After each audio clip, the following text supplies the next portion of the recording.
Hi, I'm E.D. Lewis, and welcome back to Nocturnal Reviews for another Phantom review. It's been a little bit since I've done one. I'm going to say it was late last year, early this year, but we're back with another one, and this one is a retelling of Phantom of the Opera. So this is Ghost, a retelling of Phantom of the Opera by Alydia Rackham. This one I actually listened to for free on Audible. It's one that I'd seen about, and stuff, and it was just not one that I was like eager to pick up, but I'm gonna go ahead and say I really enjoyed this one. So this one is a more traditional retelling than some of the ones that I've read so far. It takes place at the Palais Garnier, just like the typical Phantom of the Opera does. We have a lot of our usual cast members. A few are missing, but we also get introduced to a brand new character, which I thought was intriguing. So we have our Phantom, kind of haunting the place, looking out for the opera, sending his little letters to the managers or his little notes, and everything. He's running the show behind the scenes, so to say.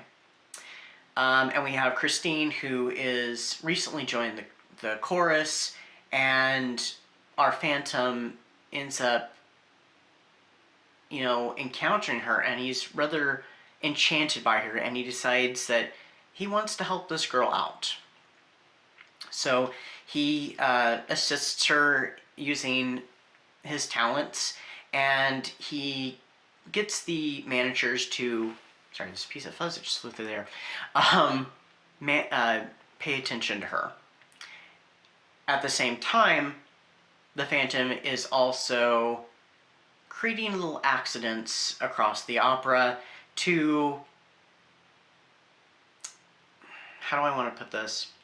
To engineer an act of revenge. So that's where we kind of get things changed up a little bit. We'll be right back after these messages. If you enjoy poetry of the dark, spooky, sometimes light, and oftentimes deep variety, then check out this month's Pax Poetry dedicated to the loving memory of our late friend, Pax Panic. Hey everyone, every month here on Nocturnal Reviews, I like to pick a featured read for the month, and this month I have chosen Jane Slayer.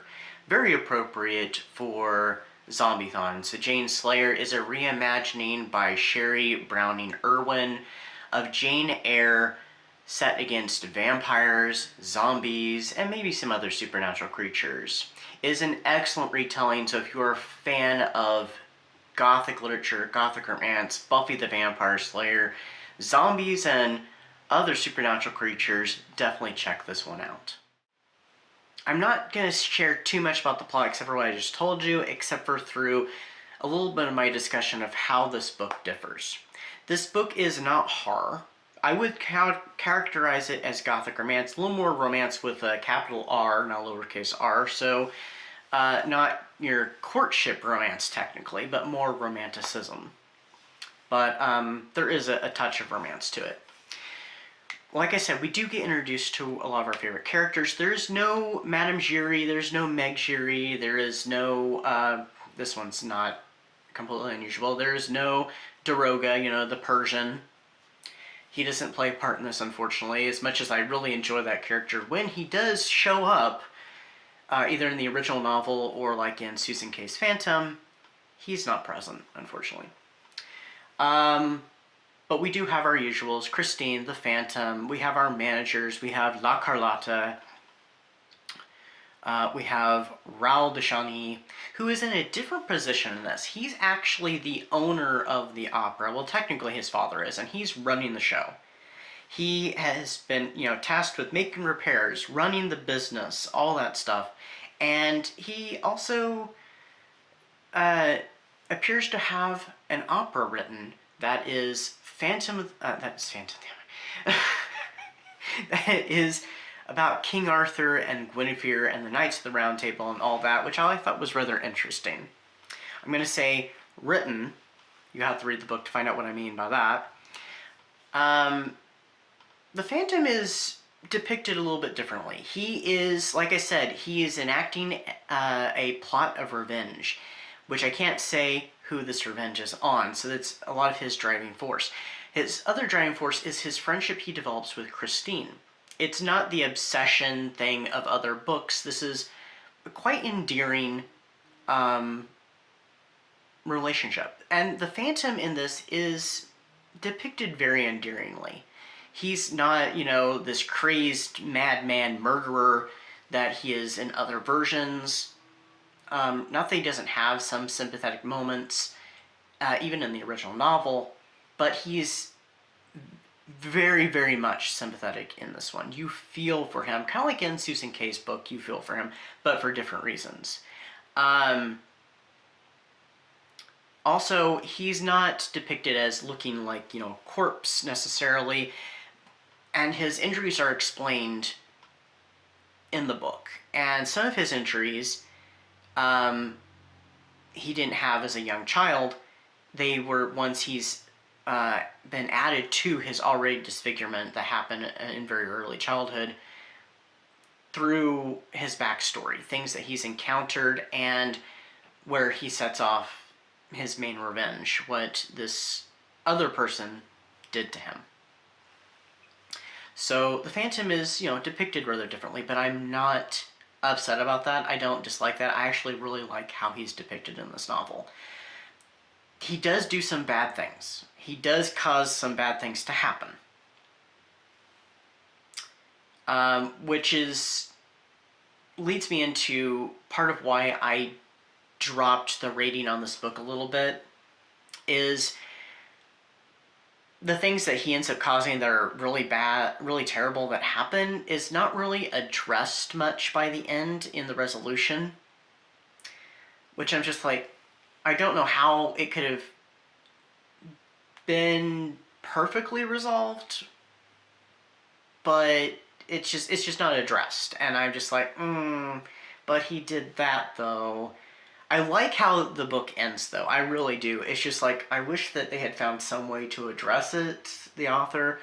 But all in all, that's one of my biggest pet peeves with this book. The other little beef, pet peeve, whatever, is the singing, because some of the songs, there's sets of lyrics that are put out, and it just like, did we have to go in that direction?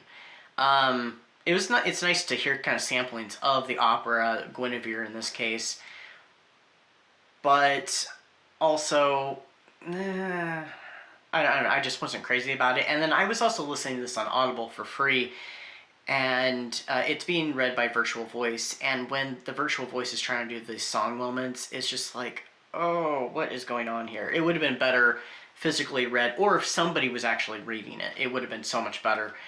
But I don't count that against the book. That's a side note though, since I'm talking about the singing and the songs. But those are my only two beefs with it.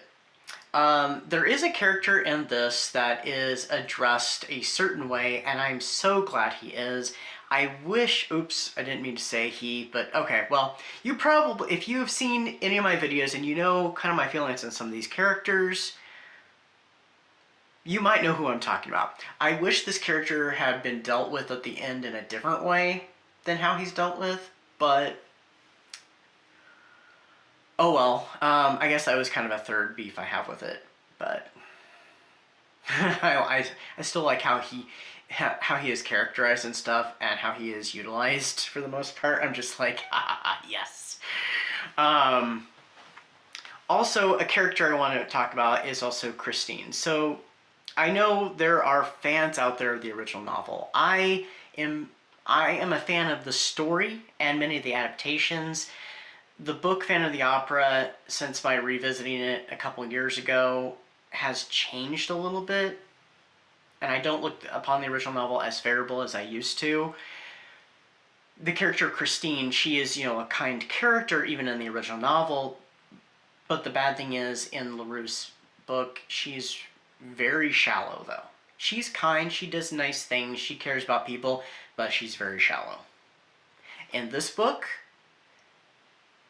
that retains her kindness, her sweetness, her innocence, and it cuts out the shallow.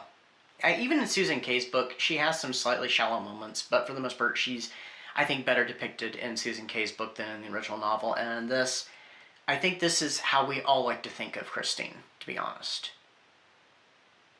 And I think Rackham